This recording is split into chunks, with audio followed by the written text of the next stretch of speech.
Welcome, viewers, to the latest edition of Casino Life and Sports Betting Operator. My name is Peter White, and today we have to interview the President and CEO of the American Gaming Association. Welcome, Bill. Well, Peter, thank you so much for having me today. It's a pleasure, and I'd like to crack on with the first question, if that's okay.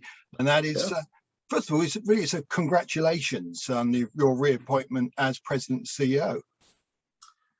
Yeah, no, it's hard to believe that it's been almost 3 years since I took this position. It's been, as we all know, quite a challenging time, but really fulfilling time too.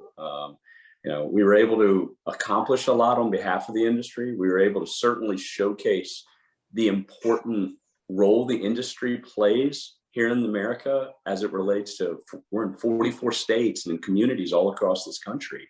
And for me, I spent the first year of my tenure as the CEO really learning the business, and had some great mentors. We have a great board of directors and a great executive committee, and really I helped. Tim Wilmot, the former chairman CEO of Penn National Gaming, was the leader of the search committee. He was my chairman when I first took this job, and then Trevor Croker from Aristocrat as a supplier was so incredibly valuable as we were trying to navigate things like, how to run a G2E in a remote way, and then kind of going back to live. But and then for me to be reappointed is a great honor, and it's and to have our new chairman Jim Allen from the Seminole Tribe and Hard Rock.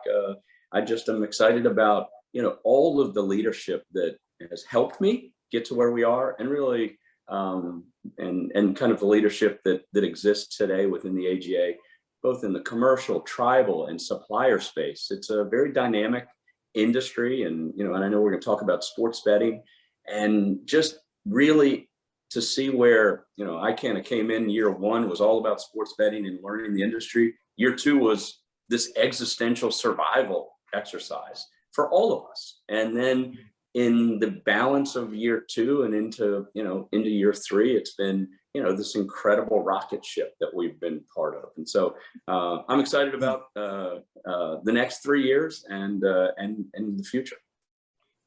So I say, from an international standpoint, you've definitely assisted with very much raising the profile even higher of the American Gaming Association. So well done. Well, thank you. This, to follow on from what you're commenting on sports betting, this year has been a massive sports betting and online gaming year. And I mean, would you say then that this is commensurate with a new era in gaming? I do. I think that, look, our industry is continuing to innovate all the time. And whether it's, our brick and mortar offerings or the online and sports betting. I've been either in government or advising government most of my life. And I can tell you, I've never seen anything move as quickly in the States as sports betting. And it's because, not surprisingly, same thing that has happened in Europe and had always happened in Europe and in other places. And that is, there have been people betting on sports as long as there have been sports to bet on. And the question was in America, whether it should be legalized. And I think that politicians recognize the importance of a safe, regulated, and transparent marketplace that protects consumers and makes sure that the integrity of the game remains. And so what we've seen now is 32 states plus the District of Columbia with legal sports betting. When before PASPA was repealed in May of 2018, we had one. And so that is a pretty amazing progress. And we talk about politics all the time, and usually it's in terms of how dysfunctional politics is and how no one's able to ever get anything done. This is light speed to be able to go from May of 2018, when the Supreme Court invalidated a federal ban on sports, of states' ability to decide whether or not they want to have sports betting, to having 32 and the District of Columbia is pretty remarkable. Well, Associate Editor Bill Healy was attending G2E. He was impressed with the number of visitors and the quality and quantity of the new games and machines and systems on exhibitors' booth, along with how well organised the event was given the challenges of COVID. How was your experience of G2E 2021? Well, thank you for mentioning G2E. What an exciting time to be in Las Vegas. It was, just a few weeks ago, we were all able to gather again after, these many months of being kind of sequestered and being shut down. And so we were able to put on a safe show, a vaccinated show, and we had 13,000 people, 233 exhibitors. And what I have heard, both when I was there, and I was there for a week, for the entire week, what I saw and heard from the exhibitors and the people, and we certainly missed our international friends because the international kind of lockdowns and restrictions continued. Some travel restrictions within corporates in the US continued. But what we really saw was a very intentional group of individuals. The designers had really been working a lot, and you saw it on the show floor. The people that were coming were seeing this surge in business on their casino properties and wanted to see what's the latest and greatest. Yeah. And so 13,000 wasn't 27,000, which was what we had in 2019. But what we really had was a group of people that were very excited about getting back together face to face, and a group of people that were empowered to purchase and sell. And that's ultimately what you want in a G2E. Is you want a convening of the industry, which is very, very important, but you want to make sure that it's convening that has an ROI for the people that are expending the money to do the booths. And so that was one of the things that, and I've had, literally dozens of phone calls with top executives for the supplier world, as well as the operators who sent people. And they said, yeah, we're as busy as we have ever been at any G2E. We had scheduled client meetings with breakfasts, lunches, coffees, dinners, drinks, all with people that had the authority to make purchases. And so I don't have data to say what that ROI looks like, but man, I can tell you, people were really excited about being there. They were really excited about the prospect of doing business. And from the supplier perspective, they were really excited about showcasing some of these new advancements in the industry. Wow. Can you provide our international viewers the details on the American Gaming Association Responsible Sports Betting campaign? Yes, absolutely. I think that one of the things that, as we launch sports betting in America, it's really important to learn how to make sure that we get it right.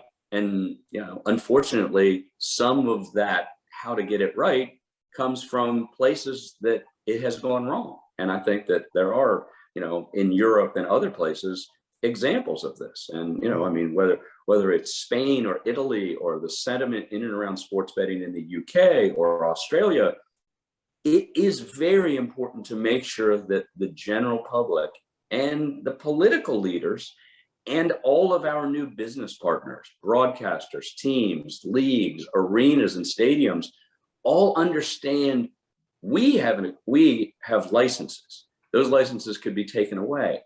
And we take the issue of responsibility as part of gaming very, very seriously.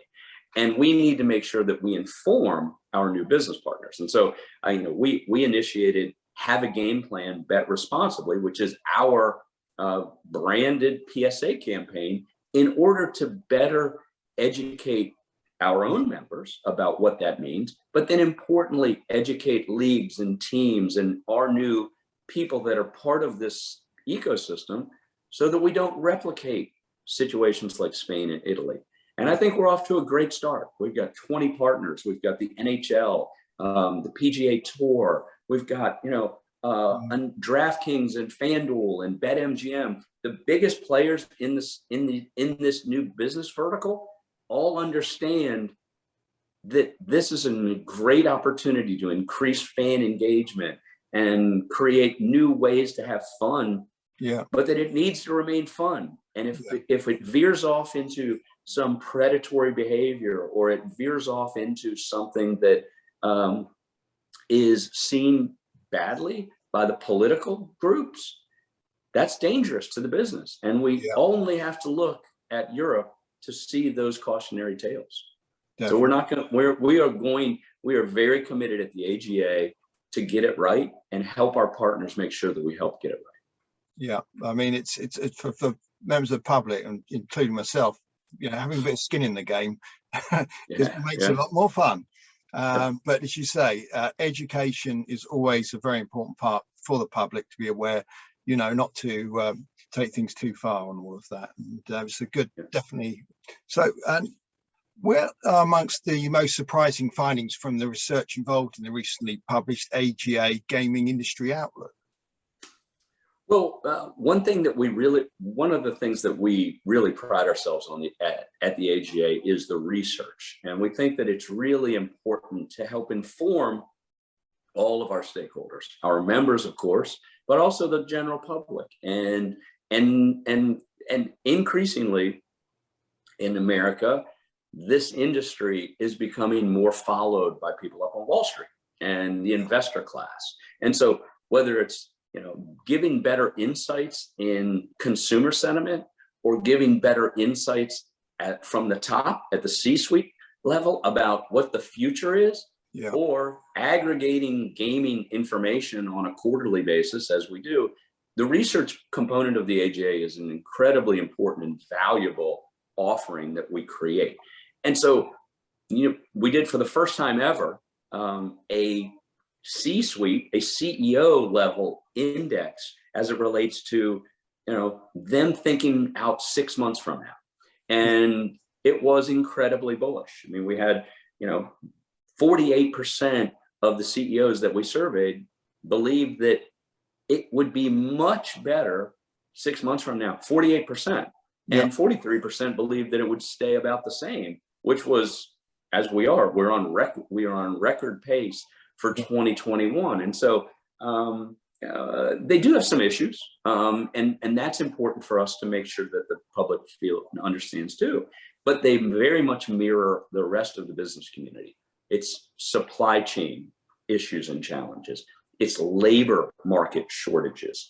And those are the types of things that we all across, really across the globe, everyone's facing as the economies are beginning to reopen and people are beginning to kind of venture back out into the labor force. And we're starting to recognize that, you just can't move all of these ships from one place all the way across the globe. And so we're seeing chip shortages and all of those sorts of things. And so there's challenges, but there's incredible bullishness among the CEOs.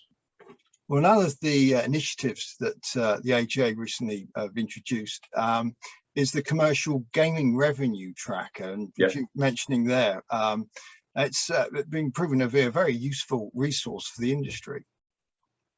Well, the commercial gaming tracker has been very useful. It is our one-stop shop for the entire country, and all the different states report at different times and with different methodologies. But our commercial gaming tracker is intended to be a place where you can kind of go and say, all right, what is the state of play in terms of the industry for all of the stakeholders, whether it be, our members, the investment public, and or the political public. And so, one of the things Q3 set new quarterly records for 2021, and importantly, and this probably hasn't gotten talked about enough, but brick and mortar really showed so strongly. It was up 10%. And table games particularly, which had been a laggard earlier in the year, and not surprising because you got to get people into the properties in order to play table games. And so we've seen a strength across the industry in all of the different verticals, but importantly in this most recent quarterly, the Q3 report, you really saw strength in brick and mortar and table games. Yeah. Definitely. We'll look at the and finally question is, how do you see the prospects for the next year, 18 months for the industry? Well, I think that the next 18 months to 2 years are really going to be continuations of what we've seen. We may see a little bit of a slowdown because of all the pent up demand that existed from people being closed in and government restricting travel and those sorts of things. But I'm very, very bullish on where we're going. Not just in sports betting, not just in iGaming, not just in mobility and payments modernization, although I'm very bullish on all of those. Also bullish very much on the local casino properties, as well as the integrated resorts in places like Las Vegas and others, because we have shown ourselves to be good community partners in the 44 states in which we operate. My God, we were during the depths of COVID. Even when we couldn't operate, we were testing centers. And then when things opened up and we got vaccines, casinos all across the country were vaccination centers. And so I think that people continue to respect the work that we do. They continue to value us as community partners, and they like to have fun. And that's what we're all about. And so I think that, being responsible, being an important part of your community, and then being a place where people can go out and have fun are really, really valuable as we've kind of beginning to climb out of COVID. And I just think that that's a very bright future, and very excited to be part of it. Excellent. Well, look, I really appreciate your time today, Bill, because I know how busy a schedule you have. So I'd like to thank you from all our viewers as well for your time, and look forward to maybe catching up with you in the future some point. Look, I'm very pleased to be with you. Excited about the future, and very happy to have been with you on this segment. Thank you very much, Bill. Cheers for now. Cheers.